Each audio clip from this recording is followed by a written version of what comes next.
Welcome friends, প্রত্যেককে স্বাগত আমাদের ইউটিউব চ্যানেলে।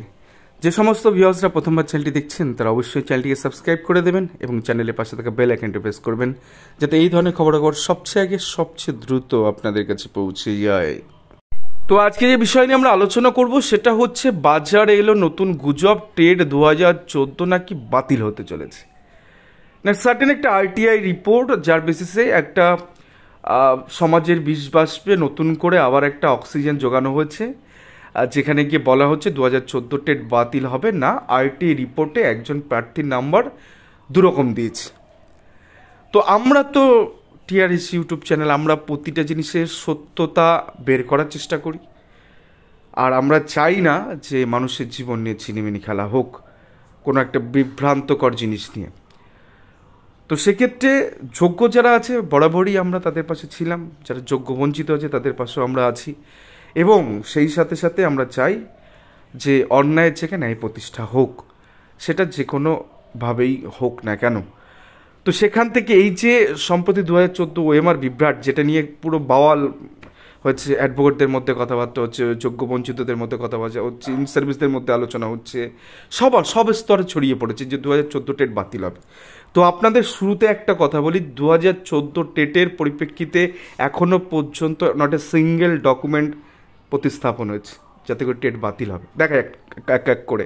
প্রথমত এই আইটিআই কপিটা সকাল থেকে বিভিন্ন জায়গায় সার্কুলেট হচ্ছে, এবং আইটিআই যে স্ট্রাকচার, আমাদের প্রথমে সন্দেহ হয় যে এই ধরনের স্ট্রাকচারে যদি কেউ অ্যাপ্লিকেশন করে থাকে, দেখুন সুন্দর করে কোড ফিটের জায়গা মতো লাগিয়েছে, ডেট দিয়েছে, কী ডকুমেন্ট অ্যানেক্স করেছে সেগুলোকে দিয়েছে, সুন্দর করে, মানে ইচ অ্যান্ড এভরিথিং এত সুন্দর ডেকোরেট করে যে প্রার্থী আরটিআই করতে পারে সে নতুন নয়। আমাদের সন্দেহটা এখান থেকে দানা বাঁধে যে এ পোড় খাওয়া লোক, হয় যদি ফেল করে থাকে তাহলে পোড় খাওয়া ফেল করা প্রার্থী, আর যদি পাস করে থাকে পোড় খাওয়া পাস করা প্রার্থী। তো ডেফিনেটলি টেট পাস করতে পারেনি, তো দীর্ঘদিন ধরে লেগে আছে। এবং একটাই আপনাদের মনে থাকবে যে হাইকোর্টে লাইন লেগে গেছিলো, বা প্রাথমিক শিক্ষা পর্ষদ লাইন লেগে গেছিলো, যে বহু সংখ্যক প্রার্থী তারা মামলা করে সেই মামলার কেস নাম্বার জমা করছিল প্রাথমিক শিক্ষা পর্ষদ, এবং সেখান থেকে 14,000 প্রার্থীর কিন্তু তার থেকে কিছু বেশি এভ্যালুয়েশন হয়েছিল নতুন করে, এবং তার বেসিসে তাদের নাম্বারও বেড়েছে এবং কিছু পাসও করেছে বেশ কয়েক হাজার। তো সেক্ষেত্রে এই জিনিসটা আমাদেরকে সহজেই আমাদের চোখে পড়ে যে এত সুন্দর ডেকোরেট করা একটা আরটিআই কপি, তো এটা একটা সাধারণ প্রার্থী, এটা অসাধারণ প্রার্থী আছে। এবং তারপরেই দেখুন 500 টাকার একটা পেবল ডিমান্ড ড্রাফট ডিডি করা হয়েছে প্রাথমিক শিক্ষা পর্ষদের অনুকূলে, West Bengal board of primary education, দেখতেই পাচ্ছে 500 রুপিস। এবং সেক্ষেত্রে আরটিআইতে চাওয়া হচ্ছে তার ওএমআর শিট, সে ডিজিটাইজ হোক বা হোয়াট এভার হোক, স্ক্যান হোক, মিরর ইমেজ হোক, যাই হোক না, একটা ওএমআর শিট তিনি চেয়েছেন।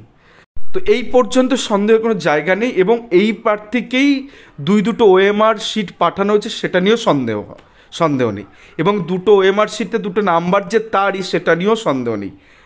এবার সন্দেহটা আসলো কোথা থেকে, কেন এই বিষবাষ্পটা আরও বেশি জোরালো হয়ে গেল, মানুষের মধ্যে একটা দ্বিধাদ্বন্দ্ব হয়ে গেল যে টেট বাতিল হবে এই ডকুমেন্টের উপরই বেস করে? আমরা বলছি না, এর মধ্যেও কিছু ব্যাপার আছে যেটা আপনাদের বুঝতে হবে, আর বুঝতে গেলে অবশ্যই ভিডিওটা শেষ পর্যন্ত আপনাদের দেখতে হবে। আপনার মনে থাকবে যে আমাদের চ্যানেলে এতদিন পর্যন্ত যত কথা আমরা বলে এসেছি, কার্যত ওএমআর সংক্রান্ত সব কথা সঠিক।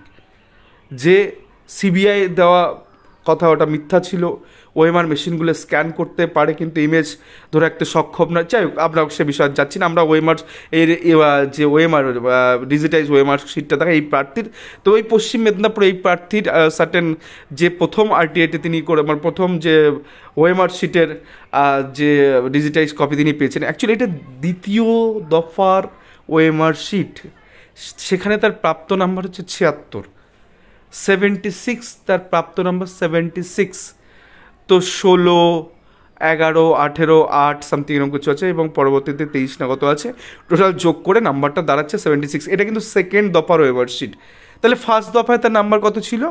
ফার্স্ট দফায় তার ওএমআর শিটের নাম্বার ছিল 70, দেখুন 70 তার নাম্বার ছিল। তো দুটোর মধ্যে কিছু মিসম্যাচ রয়েছে। এখন অনেকেই বলবেন যে এই দুটো ওএমআর শিট যদি একজন প্রার্থীর হয় তাহলে সেক্ষেত্রে নাম্বার অদল বদল করা গেছে, তাতে করে তার নাম্বারে অসঙ্গতি আছে, তাহলে ওএমআর শিট কেন বাতিল হবে না? এই তো প্রশ্ন। উত্তর দিই, সেটা হচ্ছে একদম ঠিক যে এই দুটো ওএমআর শিট যদি আপনি পাশাপাশি রেখে মেলান তাহলে দেখবেন এখানের ক্রেডেনশিয়ালে কোনো চেঞ্জ নেই, অর্থাৎ যদি 1-এর এ যেটা ছিল সেটা 1-এর এ আছে, 150 নাম্বার যদি সি থাকে তো সি আছে, তো এর মধ্যে কোনো অপশানে কোনো চেঞ্জ নেই। কী কী চেঞ্জ এসছে, তার নাম্বারে চেঞ্জ এসছে। এই যে নাম্বার ধরুন 18 বা 11 সামথিং কত আছে, দেন 18, 17, 8, এই যে নাম্বারতে এগুলোতে কিছু চেঞ্জেস এসছে। তার মানে এখানে তাকে আরও বেশি নাম্বার বরাদ্দ করা হয়েছে। কেন? একটা বিষয় আপনারা জানেন যে প্রশ্ন ভুলে 6 নাম্বার কিন্তু বাড়ানো হয়েছে। এমনি এমনি বাড়ানো হয়নি, সবাইকে দিয়ে দিলাম। যারা মামলা করেছিল তাদের এভ্যালুয়েশন করে, রিএভ্যালুয়েশন করে তাদের নাম্বার দেওয়া হয়েছিল। তার জন্য এই নাম্বারটা 70 থেকে 76-এ গেছে। এবার তাহলে আপনারা বলবেন যে প্রমাণ কোথায়? আপনি যে বলে যাচ্ছেন এটা ভাট বকছেন আপনার চ্যানেলে, এর প্রমাণ দেখান যে এ প্রশ্নমূলে 6 নাম্বার পেয়েছে। প্রমাণ দেখাবো আপনাদের। আমি ওই কেস নেওয়া অফিস নেওয়াতে বলি যে কেস করেছে, সার্টেন কিছু ডকুমেন্ট কোড অর্ডার করেছে, তারপরে তার খাতা দেখা হচ্ছে, এটা অনেকটা সময় সাপেক্ষ ব্যাপার। আমি আপনাদের তার থেকে প্রাঞ্জল একটা প্রমাণ দিয়ে দেবো। কী প্রমাণ? না চলুন প্রমাণটা দেখে নিন, সব বিভ্রান্তি এখানে শেষ। একদম অ্যারোমার্কস দেখানো হচ্ছে এই প্রার্থী যাকে দুটো ওএমআর শিট পাঠানো হয়েছে। প্রথম দেখুন এনক্লোজার দুটো দেওয়া আছে, ডিজিটাইজ ডাটা বিফোর রিএভ্যালুয়েশন, অর্থাৎ প্রথম যে 70 নাম্বার সেটা রিএভ্যালুয়েশনের আগেই, অর্থাৎ প্রশ্নগুলি যে 6 নাম্বার পাবে তার আগেই তাকে 70 দেওয়া হয়েছিল। নাম্বার 2 আর একটা যে ওএমআর শিট দেওয়া হয়েছিল, ডিজিটাইজ ডাটা আফটার রিএভ্যালুয়েশন, অর্থাৎ ওই যে বললাম 6 নাম্বার প্রশ্ন বলে বরাদ্দ নাম্বার পেয়ে তার নাম্বারটা 70 থেকে হয়ে গেল 76। মাথায় ঢুকেছে দাদা? আপনাদের আরও জোর গলায় বলি, 14 ওএমআর নিয়ে এখনও পর্যন্ত ওটা সিঙ্গেল ডকুমেন্ট নেই এই মিসম্যাচের। যেটা ছিল সেটা ভ্রান্ত এবং সেটার কোনো নিশ্চয়তা নেই। তো 14 ওএমআর শিট এখনও পর্যন্ত সংরক্ষিত, সুরক্ষিত এবং ভবিষ্যতেও সেটা হবে। 14টি বাতিল হবে না আমাদের মতে। তবে এবার বিচারপতিদের মোটিভের উপর ডিপেন্ড করছে, তারা কী মোটিভ নিয়ে তার মামলাটাকে শুনবেন। যেমন জাস্টিস হাসান মান্তা স্যার বলেছেন, আমি অরিজিনাল ওএমআর খুঁজে না পেলে টোটাল টেটটাকে বাতিল করে দেবো। এটা যদি তার ইচ্ছা হয়, সেই ইচ্ছাতে তো আমরা কিছু করতে পারবো না, যে একজন বিচারপতির ইচ্ছা এটা, তো ইচ্ছাতে কিছু আসবে না। কিন্তু এখনও পর্যন্ত আপনার আবারও বলি, 2014 ওএমআর শিটের এখনও পর্যন্ত মিসম্যাচ ধরা যায়নি। ধরা গেলেও সেগুলোকে প্রোটেকশন দিতে পেরেছে প্রাথমিক শিক্ষা পর্ষদ। গণেশ দাসের কথা আপনাদের মনে থাকবে, অতুলের কথা আপনাদের মনে থাকবে, নীতিকণার কথা এর মনে থাকবে, কারণ এদেরকে এক্সামটেড করে দেওয়া হয়েছে। এবার এই সমস্ত প্রার্থী, সাধারণ প্রার্থী, তাদের এক্সামটেড করে দেওয়া হয়েছে, তারা তো পাসও করে গেছে, তাদের কাছে হয়তো সব কিছুই আছে। বাট সেক্ষেত্রে যে এক্সামটেড হয়ে গেছে তারা, এটা প্রমাণ করতে গেলে অরিজিনাল ওএমআর শিট থাকতে হবে। যেহেতু অরিজিনাল ওএমআর শিট নেই, তাহলে এই সমস্ত প্রার্থী অ্যালিগেশনগুলোকে কোর্ট মান্যতা দেয়নি। তো সেখান থেকে প্রাথমিক শিক্ষা পর্ষদে যে ফাঁক ফকর দিয়ে বেরিয়ে যাওয়ার রাস্তা রয়েছে। তো অনেক রকম অভিযোগ আছে, কিন্তু সেটা প্রমাণ করতে অরিজিনাল ওএমআর শিট চাই। যেহেতু original OMR sheet scan copy বা মিরর কপি নেই, তো সেই জায়গা থেকে পরিষ্কার যেটা হচ্ছে সেটা হচ্ছে যে ওএমআর 2014 টেটে হাত দেওয়ার মতন জায়গা নেই। নিশ্চিন্ত থাকুন। আমাদের চ্যানেলের খবরের পরিপ্রেক্ষিতে একাধিক ইউটিউবার কিছু কিছু মন্তব্য করেছেন।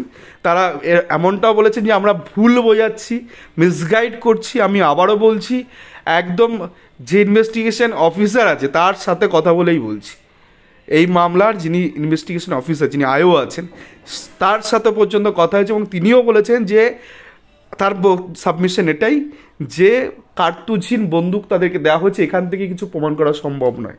এত বড় কথা আজকে আমাদের এই চ্যানেলে বললাম। আর যারা এই চ্যানেলটা দীর্ঘদিন দেখছেন, প্রায় 700-এর কাছাকাছি ভিডিও আমরা দিচ্ছি, কোনো আজ পর্যন্ত কোনো ভিডিওর এমনটা হয়নি যে মিথ্যা জিনিসটাকে আমরা পুরো ঢালাওভাবে প্রচার করে গেছি। যা সত্যি তাই বলা হয়েছে, যা সত্যি আমরা অথেন্টিক ডকুমেন্ট আমাদের হাতে ছিল সে বিষয় নিয়ে কথা বলেছি। এবং এই বিষয়টাও যেটা নিয়ে আপনারা দুশ্চিন্তার মধ্যে পড়েছে সেটাও কিন্তু নিরসন করে দিলাম। আবারও বলছি, নট এ সিঙ্গেল মিসম্যাচের ডকুমেন্ট যেটা বিপদে ফেলতে পারে 2014 টেটকে, এমন কোনো ডকুমেন্ট এখনও পর্যন্ত বাইরে নেই।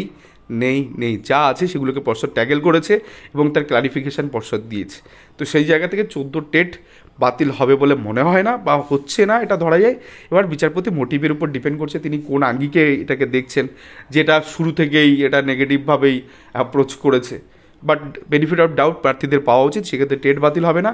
বাতিল প্রসঙ্গটাই আসছে না। তবে যারা দুর্নীতি করে পেয়েছেন, অযোগ্যভাবে রয়েছেন প্যানেলে, তাদের হয়তো কিছুটা অংশ ছাঁটাই হতে পারে, যোগ্যদের হয়তো একটা জায়গা হতে পারে, বাট টেট বাতিল হচ্ছে না। এটুকুই আজকের গুরুত্বপূর্ণ খবর। এই ছিল আজকের ভিডিও। ভালো লাগলে অবশ্যই চ্যানেলটি সাবস্ক্রাইব করে দেবেন এবং লাইক, শেয়ার, কমেন্ট করে চ্যানেলটির সঙ্গে দেবেন। ধন্যবাদ সবাইকে। ভালো থাকবেন, সুস্থ থাকবেন।